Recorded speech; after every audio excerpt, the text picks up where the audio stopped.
Well, Anna, I have some similar questions for you. hmm Because, of course, it's been a huge year for you and the FutureX team in many ways. Talk us through that. How's 2020 been? What has this meant for you as a team to go through this, I guess, crisis and come out so positively? Yeah, absolutely. So we've launched FutureX Plus at the start of this year in February. In fact, it had been in the plan for a few months, working through to 2020, and as with every other company, I think we had a roadmap of how 2020 was going to look, and of course, that all got thrown out the window in March. So we launched FutureX Plus, the hub for better business, in February 2020, really just bringing everything that we do at FutureX together. I feel like many people here might be quite aware of what we do, but just really quickly. So we do Impact Summit, Startup Summit, Future Business Forum, along with a number of programs as well. So FutureX Plus is the community that really kind of encapsulates everything there. So it's a space where purpose-driven businesses and founders can connect and share ideas and grow together. Of course, when we're thrown into lockdown, just 1 month after launching, we realized that FutureX Plus was just a huge opportunity, not just to bring together the purpose-driven movement in Scotland and across the UK, but also just to share information, best practice, and support each other through this strange transition. So along with everybody else, I'm sure here today, we've learned a lot, been through a lot together. But the one thing that we have really learned, and what I've really learned, is that community and connection is more important than ever before. I never really appreciated how much I relied on going to events after work and catching up with friends, and the support that I have from the network that I've built in Scotland over the last 3 years. We've all gone through this collective trauma together this year. So finding ways to come together, like in FutureX Plus, Startup Grind, and so many other spaces, has just been so important. Absolutely, Anna. And Nick and I can testify to being very proud FutureX Plus members. And I just love this whole positive angle community. It's the word of the year, at least I've seen in the tech space. Yeah.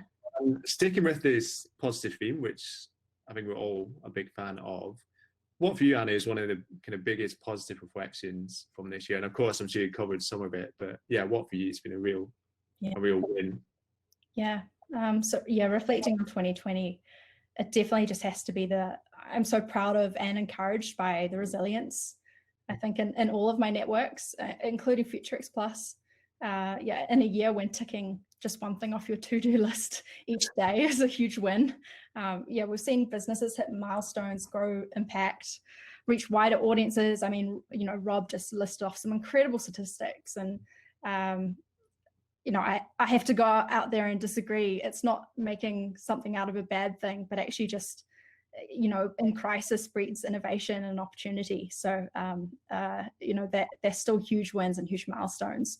But, for example, in Plus, we've been able to bring together and connect people from across the world, as far away as Australia, Silicon Valley, across Europe. For example, we've been running these Ask Me Anything sessions. Experts from, including the CMO of SurveyMonkey, founder of Rocket Space, have been joining us.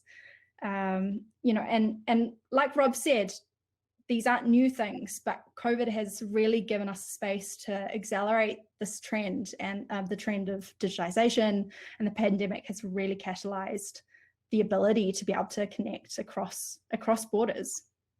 I love this, and it's similar to Rob's point. I love this whole angle of, like you're saying, Anna, this speeding up of innovation, also this community. And it's interesting because I wonder if we would feel this close to people this far away, had COVID not happened, of course. And sticking with this, looking ahead, thinking positively, what for you, Anna, are you most optimistic about? And it could be next year, it could be beyond next year. It's so funny that you just said that about feeling connected, because that's absolutely what I'm optimistic about. I'm really optimistic about a future where business is completely rooted in compassion and empathy. And I think that's what we've seen this year, that is 100% possible. We all know that founding a company is lonely at the best of times. You need to surround yourself with people who understand and empathize what you're going through. And after almost a year of being in lockdown, it's hard to find that support on a day-to-day basis from your peers. So it's been really incredible, and made me so optimistic to be able to see people through this lockdown sharing their stories of the struggles that they've been through in a public space, and the courage that people have been able to have to do that. So people know that they're not alone in what they're going through. And these conversations are happening everywhere. We've seen them in FutureX Plus, at our funders calls, at our community calls, and even just like on our online hub. But also at Startup Grind, Fuck Up Nights Scotland. I'm not sure if you've come along to a couple of our events there, and so many other spaces. And that just makes me so optimistic about the future of business. But this is just the beginning. We need to keep talking and sharing these stories so we can keep building this landscape that is just rooted in empathy and compassion.